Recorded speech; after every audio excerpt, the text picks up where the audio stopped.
In this video I'm going to go over a basic tutorial of how to fix a twisted seat back on a BMW E31, E32, E34, E38, E39, almost any model that uses cable-driven backrests. This particular car had a very twisted rear seat back.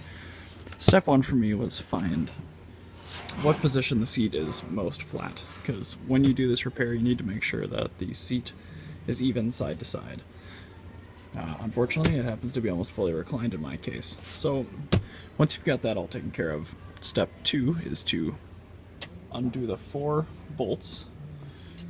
There's 2, one on each side in the front, and there's 2 on the back as well. On these cars, they are covered by some plastic caps on the back. They simply pull off. Covering these holes, they are torx T50. Once you've got those out, you'll have to undo the cable from the motor. I'll show you that in just a second. So this is your recline motor. There's a cable on either side. This cable is for the left side of the seat. This cable is for the right side of the seat. I am working on a passenger seat. I've already taken the bolts that hold the retaining clip to the motor out. They are 8mm coarse thread. Pretty easy to get in there with a flexible nut driver, one of these tools. Once you've loosened that, you will have to bend this tab down slightly. It's normally horizontal, you have to bend it almost vertical. Then you will pull down with the cable and slide it out. Again, I've already done this, so it looks a little different. Once you've removed the cable, you should see something a lot like this. The problem basically stems from this rotating piece actually sliding out of the motor and only activating one side of the seat. The easy fix for this, aside from buying a new cable, which is terrible, is to basically heat up this metal collet on the end, slide it off, cut about 1/4 inch of this black cable off, heat up and slide the collet back on, reinstall, and you're usually good to go. These cables do expand over time. I'm not really sure why they do it. The rotating piece might eat into the cable housing. Again, I'm not sure the method why it happens, but it happens an awful lot. So I'm going to heat this up, take it off, and show you the next step. Here you can see the cable without the metal sheath on it. The only thing I did here was I took a standard torch lighter and I heated up the center section, essentially.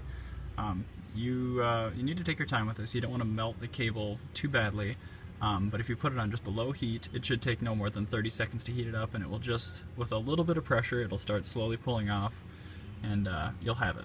So set this aside now. Make sure you don't set it on anything you can burn. Then I'll come back over to the cable here and show you what to do next on that. So at this point, what I'm going to do is I'm going to use a standard wire cutter and very, very carefully cut through this black coating about, it shouldn't take any more than 1/4 inch or 3/16 of an inch off of this. So slowly just sort of go in a circle, biting down with the cutters. You do not want to cut this center rotating cable. That would be very, very bad. So again, just every once in a while, take a look at it, see if you're through, and start pulling it off, but be very, very cautious of the center cable, because if you cut all the way through it, you will ruin the cable, and then it gets expensive.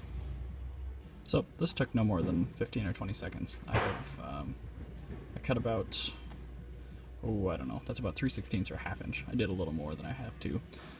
This doesn't really hurt anything, but you do have to be careful. A lot of the installations, this cable is just barely long enough to fit into the motor, so you don't want to cut too much. But at this point, I'm going to, done with the cable. I'm going to set the camera down. I'm going to pull this little piece of black housing off and show you the cable again. Here's our piece of housing. Throw that away. Next step is preheat your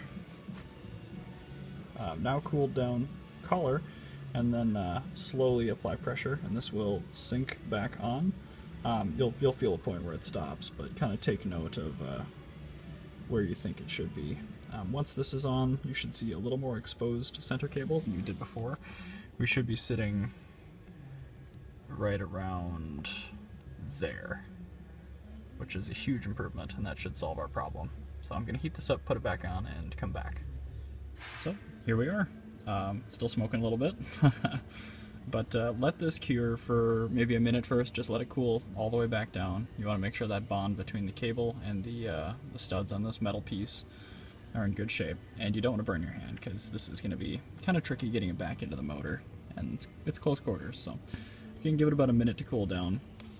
The next step is you're going to have to slide the motor down while you're sliding the cable into it, and then once the thick step ledge of this piece right here is past, sorry, I gotta refocus again, is past that metal bracket, that shiny metal bracket. Once it's on the other side of that and in the motor, then you slide it up back into place, and then you can put the screws in and test it. So I know it's kind of a long step, but I'll do it and come back here. Okay, so the cable's back in. It was pretty tricky to slide that thick metal collar piece behind this silver bracket and then push it back up into place. I did figure out this has to be at about 45 degrees. If it's all the way down, it won't fit. If it's all the way up, it won't really fit either. Once it's back in place, thread the screws back in, tighten them down, not too tight because it's obviously going into plastic. But at this point, before I put any clips back together, bolt the seat in, I'm going to try it just to see.